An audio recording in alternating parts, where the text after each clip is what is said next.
Good morning, welcome to NTM Video from a sunny lakeside in Doncaster in the heart of Yorkshire. I said I would do a video on the residency issues, and today's that day while we're walking around here. So what are we waiting for? Let's jump in.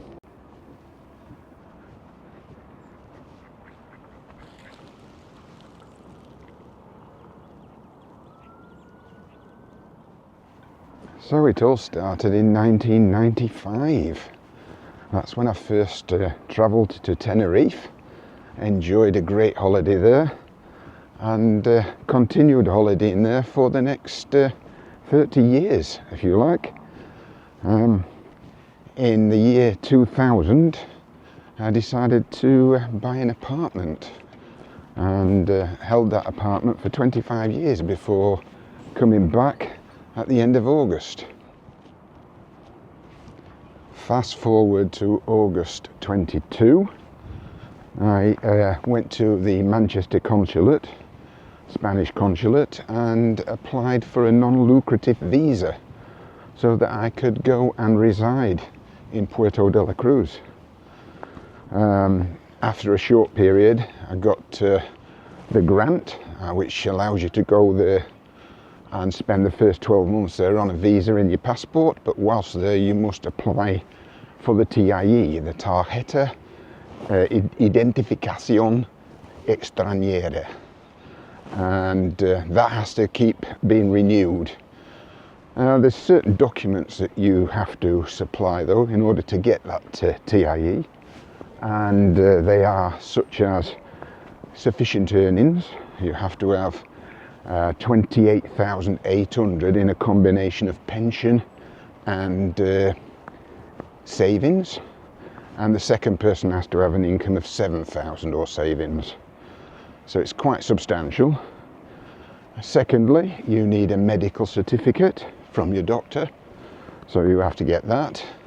You have to apply to ACRO for a police criminal record and make sure that you've got no convictions on that, and these documents then have to be legalized and sworn and translated into Spanish. The other thing you require, you must have medical insurance to go to Spain, and normally as a pensioner you can get a form S1, but if you can't get that, which I couldn't, you can only receive it in the country that you're there, but I needed it for my application. So that was quite hard to do, so I had to take out private medical insurance for the first 12 months. Incidentally, those people that think they can nip off to Spain and then apply for the residence over there, you're mistaken. You have to do it in either of the Spanish consulates, I think there's one in Scotland, one in Manchester and one in London. So since Brexit happened, this is the only route for a pensioner to apply for a non-lucrative visa, but you don't get a lot of the rights that those got pre-Brexit. So if you were British and living before Brexit in the European country, you retained all the rights that a European has. So I had to attend the police station and was fingerprinted. I had to present all the documents again and photographs, and then we got a Tarjeta Identificación Extranjera. We decided to use a consultancy company for this to make sure that we got everything right, but unfortunately this consultancy company didn't really know what they was doing. So we got round after the first 12 months, we got round to about June time, which is 60 days before renewal, and you can renew it up to 90 days after it expires. So we got round to that point, and I asked them to do the renewal for me, and they said, oh no, plenty of time. So anyway, another month passed and I was getting a bit frustrated. I asked them to do it again and they said, okay, leave it with us, and they proceeded to do it online. There was no responses coming back. It got to about November time, and given that they expired in the August 23, we were already 3-4 months expired. So nothing happened, and then they thought, right, we'll try and get an appointment at the Foreigners Office.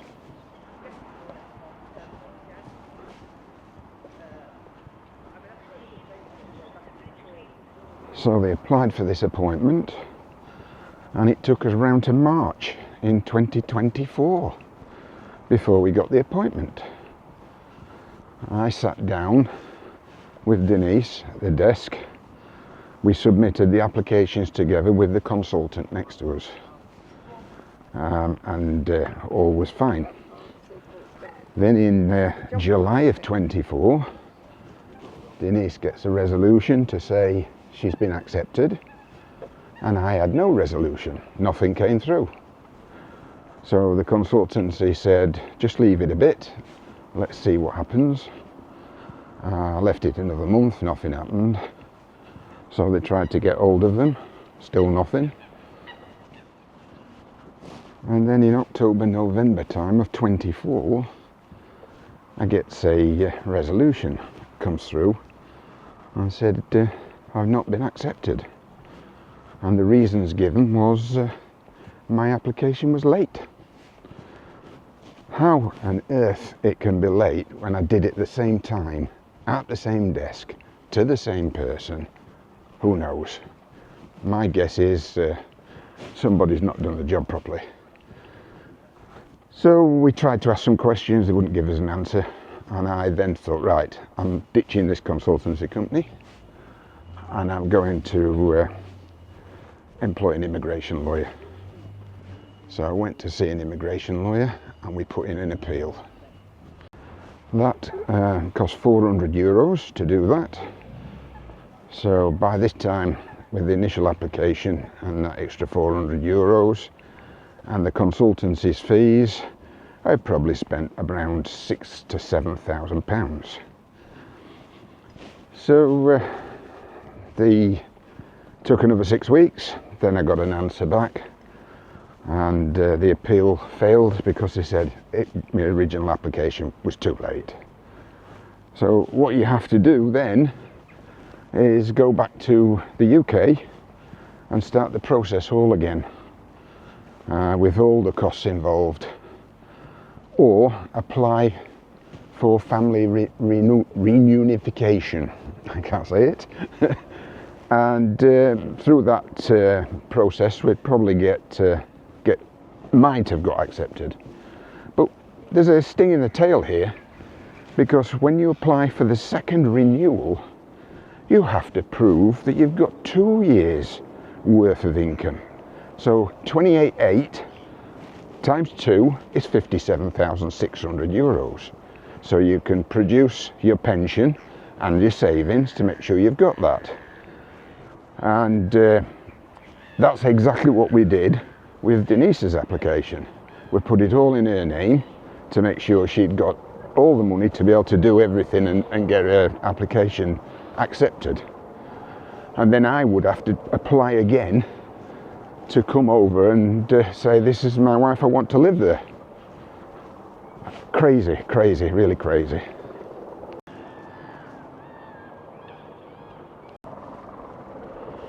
So what you've got to bear in mind during all these applications, we're getting questions after questions after questions. Bank statements here, historical bank statements there, all to prove earnings, and it got a little bit tiresome.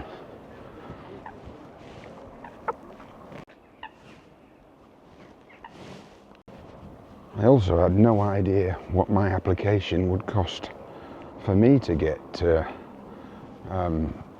that route. So, given all the circumstances, it was just like a feeling like they just didn't want the British there, or any third countries there, because all the European people were having full enjoyment of all the benefits of being resident there.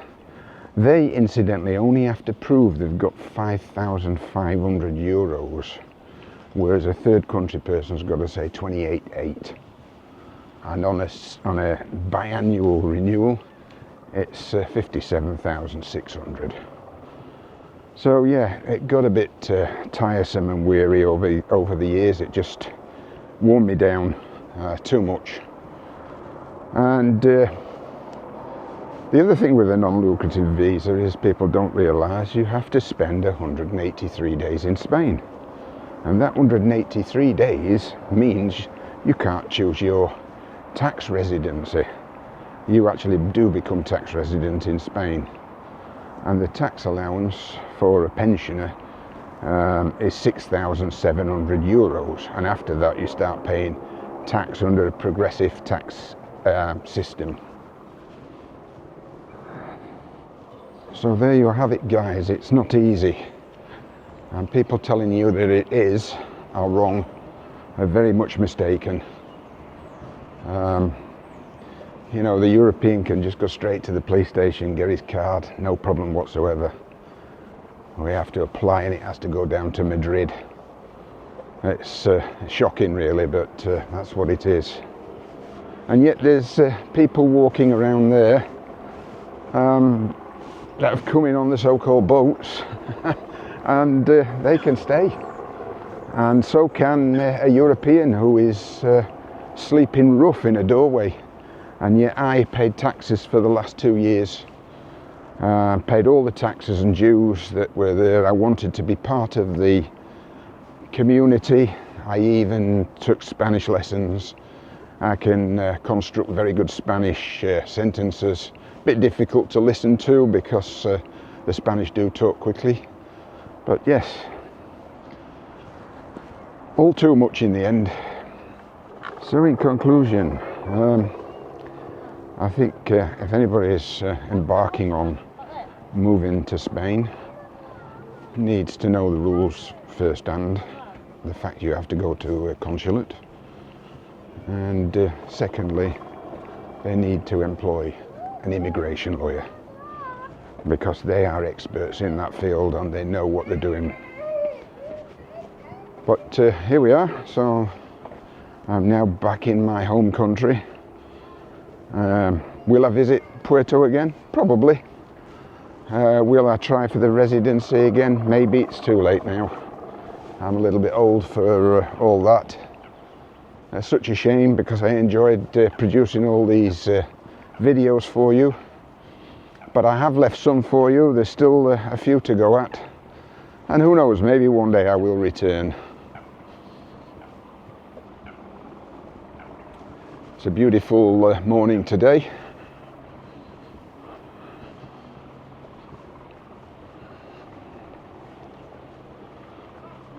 It's about 14-15 degrees, but the sun's out.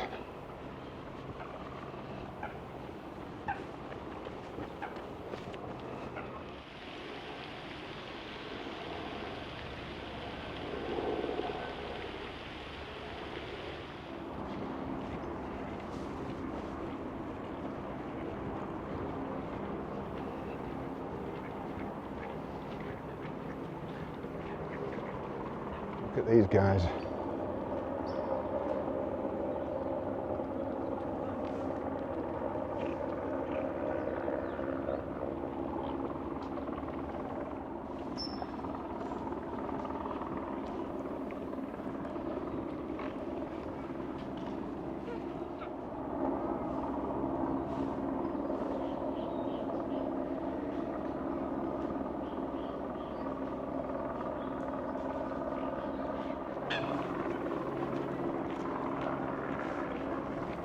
So guys, when I was leaving and had to complete the sale of the property, there were some hidden taxes because I wasn't resident, and even though Denise was resident, but they're saying, oh, it was a temporary residence, we had to pay some taxes. So you have to pay a residence tax, which is 6,000 euros. Then there was 5% estate agents fees, and another one which is a land tax, and that's based on the value of the land that the property sat on when I bought it until the date it was sold. That was another 6,000. And if you're under 65, you've got to pay capital gains tax as well.